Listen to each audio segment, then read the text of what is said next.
Eu falei isso porque Lula pode ter incorrido num crime, senhores. PGR, atenção, porque Lula aproveitou para fazer uma piada gordofóbica com o ministro Flávio Dino. Vamos ouvir. Essa reunião vai demorar pelo menos umas 6 horas ou um pouco mais. Não teremos almoço. O almoço será uma comida leve servida aqui na mesa, ninguém precisa se levantar.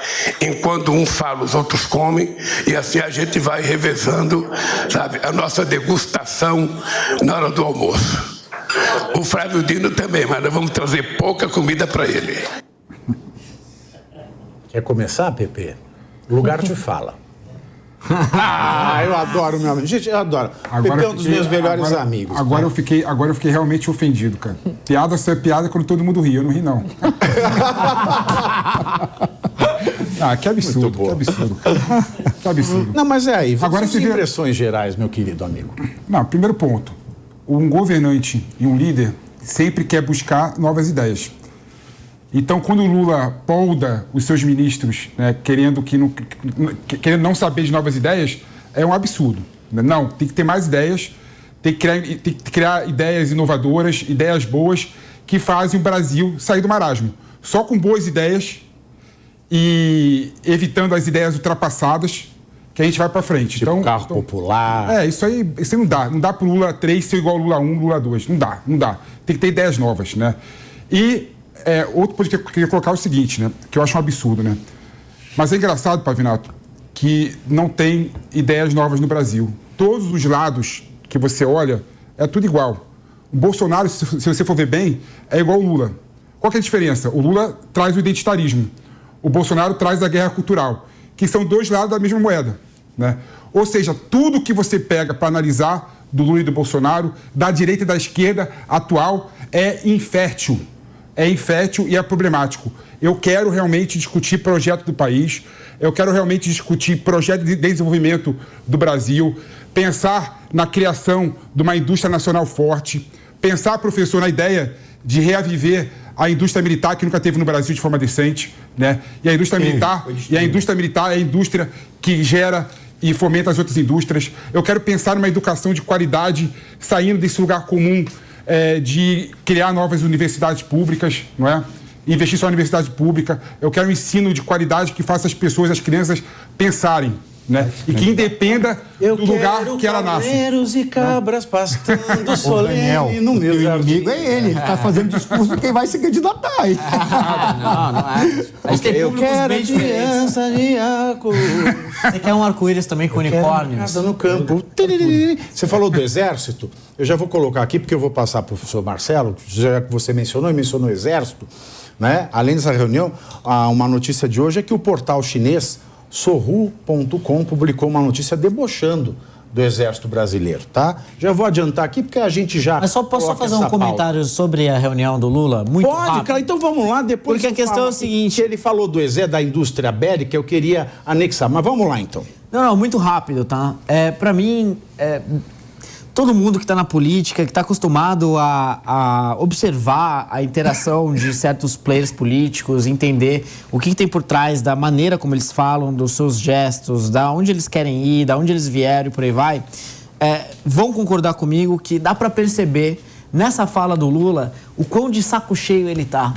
O quanto que ele não sabe o que está acontecendo, porque cada um fala 8 minutos aí o que está fazendo, quero só saber o que está fazendo, ou seja, ele não tem acompanhado de forma diligente, com recorrência, com disciplina, o que cada ministério tem feito. Tanto né, e isso é muito difícil, né, de fazer, porque ele aumentou o número de ministérios de uma forma absurda e tornando tudo isso de algo inadministrável, né, porque sair de 27 ministérios para 37... Falou, me lembrou uma coisa que a campanha do PT fazia contra o Alckmin, né? Porque esse país é assim, né? Ninguém prestava um pro outro, depois de um dia para noite, acho que lobotomizaram. Tem uns comentaristas políticos também, né? Nossa, uma coisa mudou. Assim, do nada, né? Eu não sei se foi o que aconteceu, uma varinha mágica, um pix, não sei. Mas, quando ele falava, você falou de tempo, né? Lula não tem feito nada no tempo, isso é óbvio. O que a campanha do Lula falava com o Alckmin? Pegava o currículo dele, né? Alckmin foi vereador, foi prefeito, foi isso, foi aquilo, formou-se médico. Quando? Como é que você consegue se formar médico tendo feito tudo isso? E aí eu falo, né? Como é que o Lula governou o Brasil, estando fora do Brasil, e com a Janja dizendo, nesses momentos você não traga preocupações, o meu dengo. Ai, ai, ai, ai, ai. Exatamente. Esse é um ponto super importante, porque ele, de fato, dá pra ver, é tácito, que ele não sabe o que está acontecendo. E o segundo ponto que eu acho que é muito importante é que quando ele veta aquelas novas ideias, novos projetos, ele dá um peso muito pequeno para os ministérios. Ele fala, olha só, vocês não são importantes, no final de contas. Se vocês vierem com ideias e tal, nem tragam aqui. Então, isso já mostra o quanto que ele enxerga o aspecto de governar como algo pesado, que ele não quer ver, ele só quer mesmo viajar com o broto dele, como você disse. Posso fazer um comentário? Claro, todos. Você está aqui. É de aplaudir, nem sempre, né? A gente nem sabe do que deve ou não deve falar. Mas veja, vou fazer um comentário em cima do que o Daniel falou. Daniel, é de aplaudir o que você falou. Eu vou te dizer por qual razão, da minha perspectiva também. E eu concordo contigo. É curioso, porque o Lula imaginou que ele poderia reproduzir a lógica de que apenas a imagem dele era suficientemente forte e importante para que qualquer pessoa chegasse e fizesse o processo de negociação política.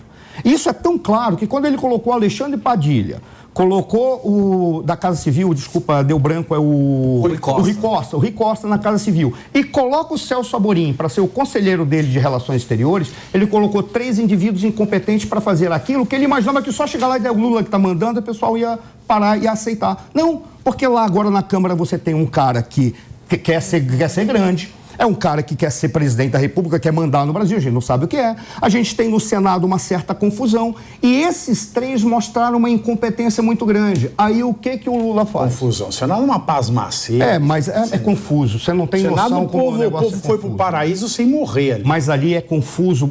Um dia a gente pode falar sobre isso, mas a confusão é de outra natureza lá no Senado. Mas só aí o que o Lula fez? Ele simplesmente chega agora e diz, eu não sei do que está acontecendo. Se ele tivesse um primeiro-ministro, no caso o chefe da Casa Civil, que é um primeiro, como foi José Dirceu, o José Dirceu, ele organizava todos os ministérios. Por 2 anos, José Dirceu. Não interessa, foram 2 anos fortes, de um cara que disse a que veio. Até Dilma trocou. Deixa ele de lado. Mas o José Dirceu, se ele tivesse, hoje estaria organizado. Mas ele não tem, ele botou um cara fraco, ele tem um articulador político que é fraco, ele tem um conselheiro de Relações Exteriores que não era o Marco Aurélio Garcia, é o Celso Amorim, que é fraco. Esse governo é a fuga das galinhas. Aí, mas todo mundo é fraco ali. Aí o que ocorre? Você encontra o Lula, quando ele chega lá, eu não quero novas ideias. Eu achei lindo o que o Felipe falou. Só tem um detalhe. Quando você para da lógica de um cara que quer sobreviver estrategicamente, o que ele está dizendo foi exatamente o que o Daniel falou ali. Eu não sei o que está acontecendo, então parem de trazer novidades, que cada novidade que vocês trazem é um problema a mais que eu tenho que resolver sem saber o que está acontecendo anteriormente, porque eu fiquei o tempo inteiro viajando. Então vamos fazer que é irrelevante. E não interessa, o que interessa é apenas a minha simbologia. E ali a gente deixa tocar que eu sou suficientemente forte como um mito universal para todo mundo fazer o que só chegam lá e diz que é o Lula que pediu. E não funciona mais. Agora, sabe que eu estou intrigado, Tese? Porque assim, eu acho que o Lula falou que não tem nenhum trabalhador ali naqueles 37 ministérios.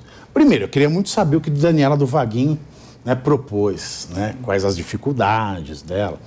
Mas não, os 37, ele falou que os 37 não trabalham. Porque o PT é o Partido dos Trabalhadores e o Lula e o PT, eles querem acabar, por exemplo, com a reforma trabalhista. Porque é fascismo acabar com esse documento pensado por Mussolini. Fascismo, danado.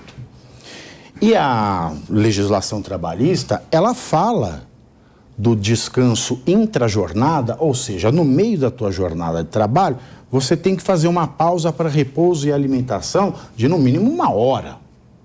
Aí ele falou, vocês vão ter uma reunião de 6 horas e só vai ter um lanchinho. E Flávio Dino, vai ser pouco. Ou seja, ninguém vai poder ir nem no banheiro. Cadê? Então, ou eles não são trabalhadores... Não é relação de trabalho, para final. Então eles não são trabalhadores. Não é relação seletista ali. Não é, mas eu estou falando. Mas não é porque é seletista, é o princípio. Eu estou falando do princípio. Mas sabe qual é o ponto que eu acho nisso tudo? Assim, toda a comunicação do governo, ela está completamente errada nesse Lula 3. Assim. Acho que, e o ponto vai muito no que o Marcelo falou também. O Lula 1, vamos só lembrar, óbvio que tem que fazer essas comparações assim, mas o Lula 1 gozou de muito prestígio, capital político. Quando foi para o Lula 2, já estavam começando as denúncias do mensalão e mesmo assim o Lula conseguiu se reeleger. Então, olha a força que ele tinha naquele período. Depois disso, ele foi preso e aí a impressão que a gente tem é que o Lula saiu da cadeia achando que ele seria um Nelson Mandela, que ele ia andar pelo Brasil achando que todo mundo iria aplaudir ele e dizer lá está indo um inocente. E não foi isso que aconteceu. O resultado das eleições não demonstrou isso. Ele venceu com 1% de diferença de voto. E aí ele começa esse primeiro ano de mandato dele frustrado, porque ele não é o Nelson Mandela, ele não é um cara que é 100% inocente. Ele não tem mais a força e o simbolismo e o capital político que ele tinha antes. Então, para ele, é um choque e ele não acompanhou o Brasil. Ele não acompanhou nem as mudanças no Congresso, como o Suano falou. Não consegue ser nem o Nelson Gonçalves, ele tá... o Nelson... Ele está todo perdido. Ele está todo perdido. E aí tu vê isso, eu acho que quando tu fala dessas... que tu está fazendo esse comparativo das relações de trabalho, e aí o Felipe falou que não é bem assim, mas o ponto todo é esse. Nem a comunicação, que era o grande trunfo dele, não funciona mais. Tá, mas nada mais está funcionando. O Lula não está funcionando na comunicação, no simbolismo e nem na hora de colocar os projetos para frente. Aí quando ele falava que não é para ter novas ideias, ele sepultou. E vamos combinar, é uma coisa que tu sempre bate também, né, Pavinato? Eles tiveram 3 meses para se organizar ali no período de transição. Teve a carreta furacão. Qualquer empresa ali tem metodologia e planejamento para o próximo ano. O cara ficou 3 meses ali se organizando para o governo, não conseguiu. Depois de 6 meses, diz, vamos pensar o que nós vamos fazer? Não, 3 meses. Aí agora já tem 6 meses e meio. Então nós já estamos falando quase 10 meses. 10 meses depois ele falou como é que vai ser. Não, e o problema do governo Lula é exatamente a falta de ideias. Não tem ideia nova no governo. É o mais do mesmo. O PAC que nunca funcionou. Até os nomes dos programas são os mesmos, né? Não, o PAC que nunca funcionou. O PAC e olha, se Glauber Rocha era ruim com uma ideia na mão, imagina alguém sem ideias.